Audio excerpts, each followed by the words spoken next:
Hello, hello. All right. Well, being a musician, I'm going to start with some music. And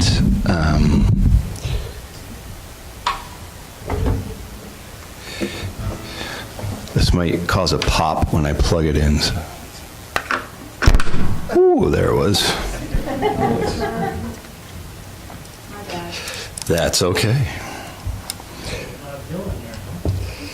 You know, Bob Dylan was one of my early influences. Of course, Neil Young.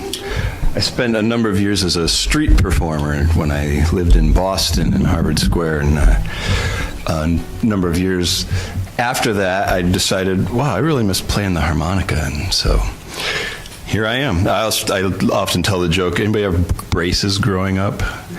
And they used to have to wear a retainer at night, and you'd have this headgear that you'd put on, so it's not that bad. So what I want to do is to introduce my talk. The name of the talk is The Vibration of Creation and Being an Instrument of Love. And I'd like to open with a piece of music. This is called Spirit is Calling. And so I invite you to just settle in and let this wash over you. So.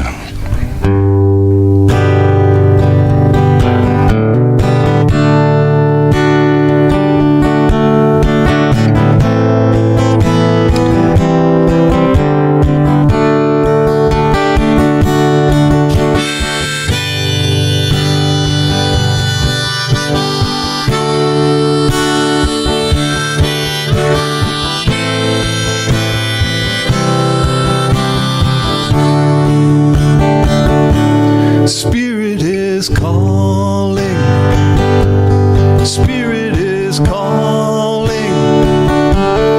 Calling from where I long to be. I make a decision to shut up and listen. The voice of love moves inside of me.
Choose to listen, your intuition, and an open heart will see you through.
Spirit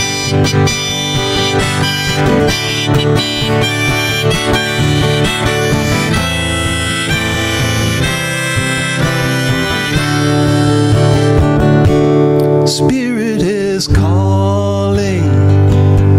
Spirit is calling. Calling from where I long to be.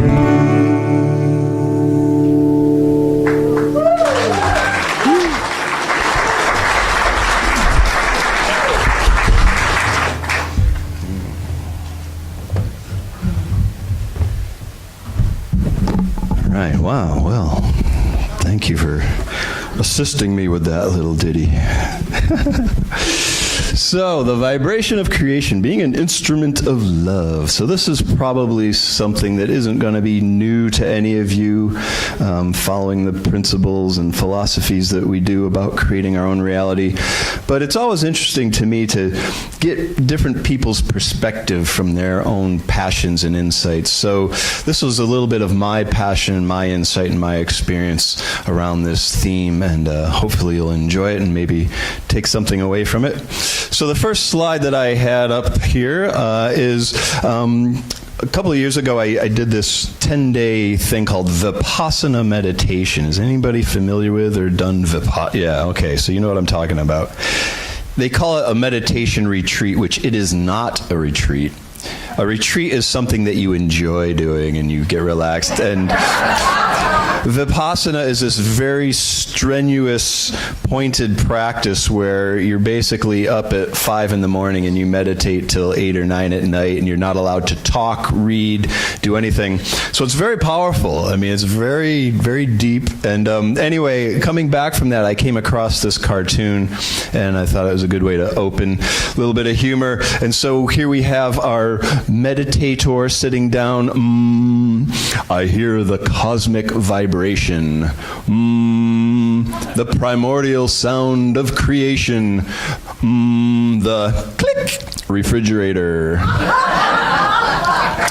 So we all know how that goes, right?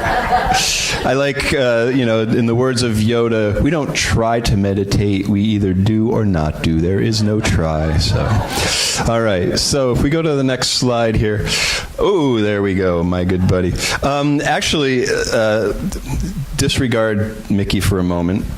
Actually, maybe not. I'll go with it. So what got me into this particular talk and concept of sound and vibration, I've been a musician my whole life, started playing the drums at the age of 5, and did all these cool things, went to Berklee College and graduated, and learned a lot there, not necessarily about music, but about a lot of other interesting things. And one of the things that also was interesting is that my whole life I've also been on this sort of spiritual path without necessarily knowing what it is. And music has really sort of been my primary teacher in regards to this. But it took a while for me to really combine the two. I always knew there was something magical about music, but I could never really figure out what it was, other than when I got into it, I would have this experience over and over again, this experience that we call the zone, where you're into it and you lose track of time, and you lose track, you're just so into something, and it's almost like your ego is gone and you're just in the flow of it. So I was always very curious and fascinated about that, and I made it a point to begin exploring that at a certain point in time in my life. And one of the things that came across my awareness at that point was a book by Mickey Hart. Everybody knows who Mickey Hart is, right? Yeah, one of the drummers for the Grateful Dead, obviously. But he also, for a while, took a hiatus, but he's written a number of books. And his first book, which is an amazing book, is called Drumming at the Edge of Magic. And just that title captured my imagination. So I bought the book, of course, and Mickey has, the whole book is about his journey, chasing the rhythm, as he calls it. And he spent time with guys like Joseph Campbell and a bunch of ethnomusicologists on the West Coast, trying to really find out what it was. And in Campbell-esque fashion, found that there's this common thread amongst all cultures, traditions, throughout time, that there's something about sound and vibration that brings us all together. There's this common thread about it. But for me, the very coolest thing about Mickey's book, Drumming at the Edge of Magic, was when you opened it up, the very first page was this picture here of Mickey all dressed up in kabuki makeup about to hit the gong. And the very beginning of the book says, "In the beginning, there was sound." The Big Bang. And so I brought my gong, which doesn't look as big as Mickey's on that poster up there. But the gong to me became this very tangible metaphor for creation and the power of creation and how it works. And we'll get into that in a minute. What I wanted to share with you, first of all, though, is this idea of sound and vibration crossing over many traditions and faiths. So as an interfaith minister, I get to explore all kinds. It's like going to the spiritual buffet. I like how you guys recognize that here, that there's wisdom in all of them. And when we get to the core of most of the teachings and beliefs, they're very, very similar. And so in regards to vibration and creation, I wanted to share with you a couple of different quotes from different spiritual traditions. The first of which comes from the Hebrew scriptures, and it says this: "For in the beginning of the times, so did we all share in the holy stream of sound that gave birth to all creation." I'll read that again. "For in the beginning of the times, so did we all share in the holy stream of sound that gave birth to all creation." Okay. The Tibetan Book of the Dead has a passage that reads, "The essence of reality can be found reverberating like 1,000 different thunders." The essence of reality can be found reverberating like 1,000 different thunders. The Sufis have a great one that says, "Sound is the source of all manifestation." Sounds familiar, right? That the Sufis were talking about this a long time ago. "The knower of the mystery of sound knows the mystery of the whole universe." Right? Sound is the source of all manifestation. The knower of the mystery of sound knows the mystery of the whole universe. Right. And in Christianity, of course, we can talk about in the beginning was the Word, and the Word was with God, and the Word was God. So again, however you want to interpret Word, I like to interpret it as Word is this physically tangible thing, this vibration that has this spiritual essence behind it. And in the Hindu tradition, of course, they start with, in the beginning was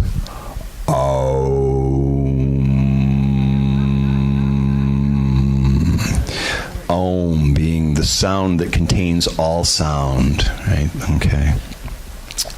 And now to bring it up to more modern times, anybody here into science at all? A little bit, yeah? Okay. Anybody familiar with string theory? Does anybody understand string theory? All right, that's the question. All right, some people hang in there every once in a while. All right, so here's the cutting edge of modern scientific theory, and it says that string theory views the smallest possible component of reality as a vibrating string or bundle of strings intertwined, and the way that matter is created depends on the way these strings vibrate. Modern science. This is cutting-edge science. I'll read that again. The smallest possible component of reality is a vibrating string or bundle of strings intertwined, and the way that matter is created depends on the way that these strings vibrate. Now, the word composer means one who creates or puts together. So I like this idea, if we take string theory and imagine that each one of us is one of these strings, and each one of us is creating matter in reality based on how we are vibrating. Makes sense, right? Yeah, okay. So we'll get into that a little bit more. A couple of other word games here for you. The word universe means one song. All right. If we want to expand our brains a little bit more and consider that we live in a multiverse, or a multiverse means many songs, okay, so we can really expand with that. So this idea of being composers and living in this uni and multiverse, so much of this is based around sound and music and vibration, and so you can see why I get really excited about this type of thing, okay? All right. Let me just read you a couple of more quick quotes here just to sort of expand on what we're talking about and go a little bit deeper. You know, of course, a lot of this in New Thought, we know this, we practice this, and I just want to let you know that we're not alone, that this goes back a long ways, that a lot of people have come to these same conclusions. All right, again, if I quote the Sufi Hazrat Inyat Khan, he says that man is not only formed of vibrations, or women, don't want to, men or women, but he lives and moves in them. They surround him as the fish is surrounded by water, and he contains them within him as the tank contains the water. His different moods, inclinations, affairs, successes, and failures, and all conditions of life depend upon a certain activity of vibration, whether these be thoughts, feelings, or behavior. All right, so what we're doing now, we're bringing it into this idea that our behaviors, our thoughts, our actions, everything is contributing. Everything has vibration to it, all right? And that's what we're going to talk about here in a minute. And then in the Jewish mystical tradition of Kabbalah, this Kabbalah scholar Mark Marachi states that thought is vibration. Thinking is vibration. So here's the, this is the Jewish mystics figured this out a long time ago. Thought is vibration. Each thought creates something, for energy is not wasted. Indeed, it helps create the arrangement of particles in the physical world. All right. Yeah, pretty cool stuff. All right, so let's get down to a little bit of business here and go to the next slide. So how does this work, and sort of give you my perspective on this? So as we know, everything begins with silence. When we talk about music or sound, it would not exist without silence. The good metaphor or comparison to this is, say, an artist, right? We begin with the blank canvas, a blank white canvas. And the way I look at that is the silence, the blank white canvas, is a field of unlimited potentiality. Okay? As we look at the gong, right? The gong, when it's at rest, we can envision the gong as this field of unlimited potentiality waiting for us to interact with it, to engage with it, and set it into motion. And this is how we create and manifest reality, okay? So we have the silence. The silence is the unlimited field of potentiality. If we go to the next slide. Now, when we study acoustics or physics, which you probably all remember if you haven't forgotten from high school, sound is made up of what we call waves. All right? Sue and I were traveling through Asheville this past year, and I didn't know it was there, but stumbled upon the Moog Museum and Factory. Anybody know who Bob Moog was? Yeah, okay, good. We got a lot of music people in here. So Bob Moog was the guy that invented the first commercially successful synthesizer. And these guys that were turning electronics into sound. Interesting thing about Bob Moog, if you've ever watched his documentary, it's a fantastic film. But Bob Moog was this really quirky, funny, really entertaining but brilliant mind. And he talks about how he could look at a circuit board and know what it sounded like. Like, he wouldn't even have to hear it. He could just look at it, and electronically he could see the resistors and all the components and know what that would sound like. So talk about a beautiful mind. But what they did is they came up with this idea of how to electronically represent what happens in the acoustic, the physical world with acoustics. So now what happens is we create these sound waves, all right? And a wave is composed fundamentally of three different parts. And as we show up here, we have the attack phase, the sustain phase, and the decay phase. So now if I went over there and pluck a string on the guitar, the attack phase is when I am putting energy into that string. It's this very energetic sort of attack mode. It's not attacking like violently, but it's injecting energy into, okay? It's beginning to create something, all right? Then we have the sustain. Over time, the string will begin to vibrate at a normal way, and it will sound like a guitar, right? The attack phase is usually just a noise. The sustain phase is when something becomes what it is, all right? So it's when you can begin to identify a clarinet from a guitar, from a piano, from whatever instrument it is, okay? And then, of course, we have the decay phase. Eventually, the sound will decay back into silence, okay? And now, if we change the wording of that slightly and go to the next slide, there's a certain tradition that I was exploring, and they use the generative phase, the organizing phase, and the destructive phase. And if we take the first letter of those three words, what do we get? G-O-D. So here's the question I like to pose. What if God is a verb? Think about that for a little bit, because to me, I'm thinking, God, in the beginning, God created, right? God is the act of creation. And if you think about it, that's what we all are. We are all parts of this creation. We are all embodiments of God, right? That's what we're talking about, all right?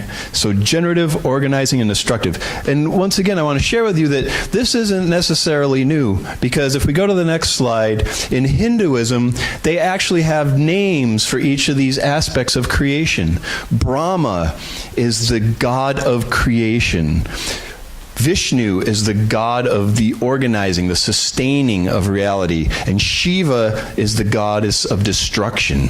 So they have actual embodiments of this God process. They give them anthropomorphized versions, so to speak. So this is how creation works, even in the Hindu perspective, okay? All right, so if we go to the next slide. What does this all mean for us? What we're talking about here is taking something from the non-physical to the physical and back again. And our jobs as instruments of love or instruments of creation is to be in this process. We are always in this process, whether we're consciously aware of it or not. We are constantly creating in this manner. So let's talk about this a little bit. As we go from the non-physical to the physical, we know that everything begins as a thought in our mind, right?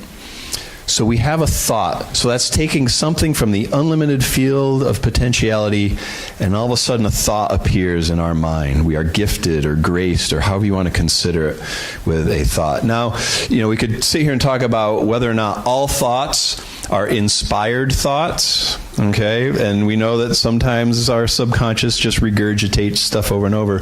But you know that every once in a while, or if we practice very often, we are graced with a thought that we would call inspiration. The word inspiration comes from the Latin word in spirit. All right? We come up with an inspired thought. These are those thoughts of like, wow, I never thought of that before. Where did that come from? That's a really good idea, okay? So it starts with a thought. And so what happens, once we have a thought, it's becoming more physical, more tangible, all right? As we move along the continuum here, we know that we may or may not attach an emotion to a thought, right? And so now an emotion becomes more physical. Emotion means energy in motion. And an emotion is something that shows up in our physical body. We call them feelings, right? But it's really a vibration.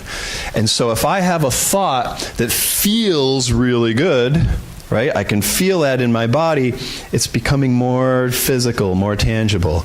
If I have a thought and I really don't like that thought and I'm really repulsed by it, it shows up again. It has an emotional attachment, which creates a feeling in my body, all right?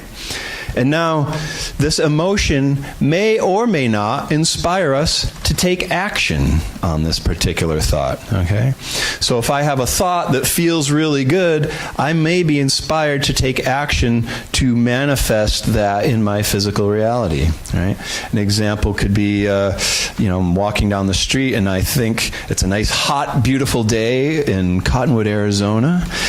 And I think, ice cream sounds really good, right? And all of a sudden I get a feeling like, yeah, I like that. That feels good. And so I go on a quest to find some ice cream, and I create the ice cream in my life, okay? So it follows this path, right? And if we act on something long enough, we may or may not bring it to actual creation, to fruition, to manifestation. Oops. Sorry about that. Thought it was more solid than it was. We have this physical creation. And then, of course, we know that all things eventually, in physical form, return to dust, the decay phase, all right? And this process is continually going. And we know that everything that we see in physical form that was created by us started as a thought somewhere, all right? So let me give you one more example of how this works. Sue and I are traveling across country, and this is the second year that we've done the cross-country road trip. Last year we were traveling out of a Dodge Caravan, which, if anybody's ever, you see them all over the place. They're like your typical family van. And so we managed to pack ourselves in and more or less live out of a Dodge Caravan for a year. And yeah, I know. And I'm 6'2", so. The most amazing thing about that is people all say, how did your relationship survive 4 months in a van? And I thought, well, it's a make or break deal. When you're living that close to somebody for that long, either you end up closer than you ever were, or it's going to completely implode. The fact that we're still here, I guess it worked out, right? At least for the moment, so we'll see. But anyway, as we were traveling and we were wrapping up and heading back to Maine, I kept having this thought about it would be really cool to have a bigger van, something with a little more room and comfort. And that thought felt really good to me. So when we got back to Maine, my project this past summer and fall was creating this new van. So, I spent the summer figuring out what did I want, what was going to work for us, tracking one down, buying it, and then stripping it out and converting it. And so I went through all these different phases of the inspiration, the emotion, the action, and the creation. And you can actually see what resulted from that out in the side parking lot there after the service if you want. And I realized that at some point, this van will return to rust or dust or whatever it does. So it is temporary. But it was that whole process, went through that whole phase. So what I want to do is inspire you and encourage and really thank you for being the creators that you are, that we are constantly in this process from the moment we wake up till the moment we go to bed. When you wake up in the morning, it starts beginning to think about, what do I want for breakfast, right? Creating breakfast is a creative act. What am I going to wear today? All these things. So we're always in this process. And the thing that we want to pay attention to is knowing that we are strings of creation in this symphonic, universal symphony thing that we live in. We really want to pay attention to those thoughts that we latch onto, okay, and pay attention. This is where things like meditation are so important, to allow us to tune in and see what's really happening with us. What am I really passionate about? What is it that I'm emotional about? And what are those emotions leading me towards, right? Everything is here to serve us. Okay. What I would like to invite us to do is, first I'm going to read you a poem, and then I'm going to invite us into meditation. And as we go into meditation, I would invite you to take the time to really, first of all, get quiet. I'll use the gong because I'm sure everyone wants to hear the gong. I'll bring us into meditation with the gong. So I'll play the gong for just a little bit. But a good technique to begin to focus the mind is follow the sound of the gong all the way into silence. See how long you can keep your attention focused on the sound of the gong. And when you get to that point where you're no longer necessarily hearing it, but you're in that stillness, that quiet space, Just notice your thought stream. See which thoughts come into your reality and see how they interact with you. See if certain thoughts bring up an emotion for you. Just noticing what happens. See if you can notice which thoughts are inspired thoughts versus just the old, hamster wheel mind garbage that just comes up over and over. Just noticing, right? We're just noticing what's happening at that very first stage of creation, okay? So the poem I want to read to you is the Flute Prayer, which some of you may be familiar with. And it's this idea that we are all instruments, that the divine works through us, and our job is to be open and available to sing this song that comes through us, right? We each have our own unique song, our own unique gifts and talents. And when we tune in to where we're being guided to use those, that is really our purpose for being here, all right? So the flute prayer says this: O God, make me a hollow reed from which the pith of self hath been blown, so that I may become as a clear channel through which thy love may flow to others. I'll read that one more time. O God, make me a hollow reed from which the pith of self hath been blown, so that I may become as a clear channel through which thy love may flow to others. So when you're ready, I invite you to close your eyes if you wish and just begin to settle in.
thank you again for being the instruments of love that you are.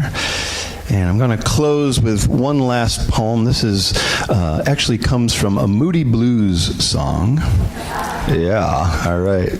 And this comes from a song called The Lost Chord. Yeah.